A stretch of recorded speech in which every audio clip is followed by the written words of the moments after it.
স্বল্প আয় করা স্বামীর অভাবের সংসারে তো ঠিকমতো খেতেই পারি না, সবগুলো কখন পূরণ করব বলেন। হ্যালো এভরিওয়ান, আসসালামু আলাইকুম। কি অবস্থা সবার? Welcome back to my channel.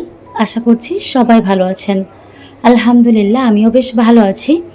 আর রব্বুল আলামিনের রহমত নিয়ে আজকে আরও একটি দিন শুরু হলো।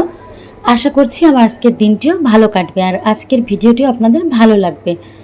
যদি ভালো লাগে প্লিজ আমার ভিডিওতে একটু লাইক দেবেন, আর যারা যারা নতুন জয়েন করছেন প্লিজ আমাকে একটি কমেন্ট করে যাবেন, আমি অবশ্যই সময় সুযোগ করে চলে যাব। তো এই তো সকালটা হয়েছে, আর সকালে আমার যে কাজগুলো করে থাকি সেগুলোর অলমোস্ট সব কিছুই করে ফেলেছি। এখন আমার নিজেকে একটু টাইম দিচ্ছি। তো গ্লাসে আমি আমার ওয়েট লস যে টিটা আছে সেটা ভিজিয়ে রেখেছিলাম, আর মগের ভেতরে এখন আমি যেটা নেব সেটা একটা মিক্সড শরবত জুস। তো ওইটা খেলে শরীরের অনেক বেশি উপকার হয় আর শরীরটাও অনেক বেশি ভালো থাকে।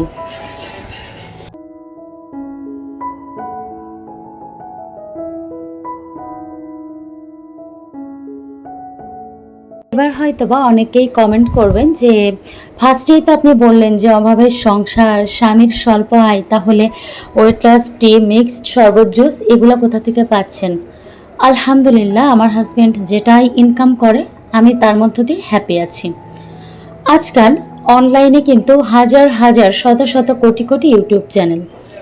তো তাদের মধ্য থেকে এক শ্রেণীর মানুষ যারা কিনা অনলাইনে এসে ইউটিউবে এসে তাদের দুঃখের গীত গায়। তো এইভাবে করেই তারা কিন্তু সফল হয়ে যাচ্ছে। আর এক শ্রেণীর মানুষ যারা এই কীর্তনগুলো শুনতে পছন্দ করে, আর এইগুলো শুনে তাদেরকে এমন মরিয়া হয়ে সাপোর্ট দিচ্ছে যে তারা রাতারাতি ভাইরাল হয়ে তাদের চ্যানেল থেকে লাখ লাখ টাকা ইনকাম করছে। যেমন একটা আপুর কথাই বলি, উনি এত বেশি দুঃখের গাউনি গায়, উনি বলে যে উনি অসুস্থতার জন্য ভিডিও দিতে পারে না, অথচ আমি কিন্তু দেখেছি যে যেদিন এই চ্যানেলটাতে ভিডিও না দেয় সেদিন কিন্তু অন্য চ্যানেলে ভিডিও দেয়। আবার এত বেশি বাড়তি কথা বলে যে আমার এই সমস্যা, আমার সেই সমস্যা, অভাবের সংসার, স্বল্প আয়। আচ্ছা, এইসব যে মহিলারা এই কথাগুলো বলে তাদের ফ্যামিলিতে কি অন্য কোনো মানুষ থাকে না? তারা কি এই ভিডিওগুলো দেখে না? তারা কি শোনে না? অথবা তাদের হাজব্যান্ডরা যে সাপোর্ট করে, তো কিভাবে তাদের হাজব্যান্ডরা এইগুলো সাপোর্ট করে তার কি একটু রুচিতে বাঁধে না, গায়ে লাগে না?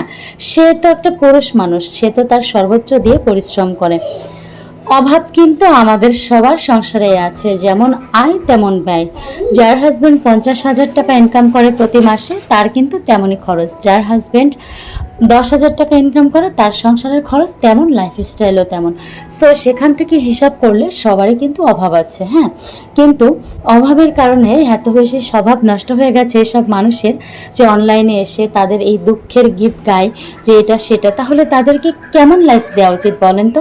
যে তারা একেবারে বাসায় 3টা 4টা ওয়াইফাই থাকবে, একেবারে ফোনে সব মোবাইল টিপবে, আর কাজের লোকে সব কাজ করবে, শ্বশুর শাশুড়ি কেউ থাকবে না, এরকম লাইফ হলে মনে হয় তাদের জন্য খুব ভালো হয়, তাই না?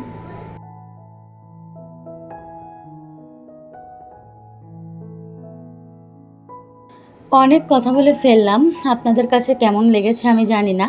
তবে অনেককেই উদ্দেশ্য করেই বলেছি, এই কথা বলবো না যে কাউকে উদ্দেশ্য করে বলিনি। অবশ্যই কাউকে না কাউকে এরকমটা করতে দেখেছি বলেই কথাগুলো মাথায় এসেছে, তাই বললাম।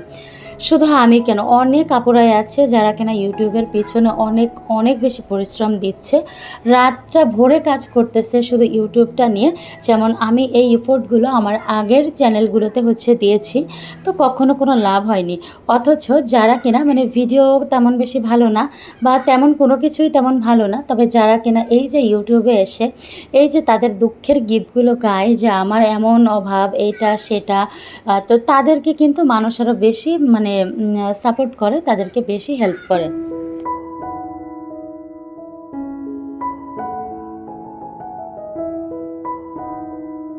আচ্ছা, যারা তাদেরকে এভাবে সাপোর্ট করে তাদের মাথায় কি এই চিন্তাটা আসে না যে আগে হয়তো তার সংসার চলেছে, ইউটিউবে এসেছে এইমাত্র, আর আমরা যে পরিমাণে সাপোর্ট দিয়েছি তাতে তো তার চ্যানেলের অনেক উন্নতি হয়েছে, এখান থেকে সে ভালো রকমের একটা আর্ন করবে। তারপরও যে দুঃখের কাঁদুনি গায় কেন বলেন তো? এটা কি আপনাদের মাথায় আসে না? আবালের মতো আপনারা সাপোর্ট করে যান যারা এইভাবে মিথ্যা কথা বলে। তো আসলে সত্যি কথাই এটা যে সমাজে না সত্যবাদীর কোনো দাম নেই, সত্যের কোনো দাম নেই। যারা কিনা খুব সুন্দর করে সাজিয়ে গুছিয়ে বেনারসি পরিয়ে মানে বউ সাজিয়ে মিথ্যা কথা বলতে পারে, মানে প্রসেসিং করতে পারে, তাদেরকেই আসলে সবাই মূল্যায়ন করে। তো যাই হোক, আজকে আরেকটা কথা বলি, এই যে কড়াইটা দেখতেছেন এটার অনেক বেশি রিভিউ আমি পেয়েছি।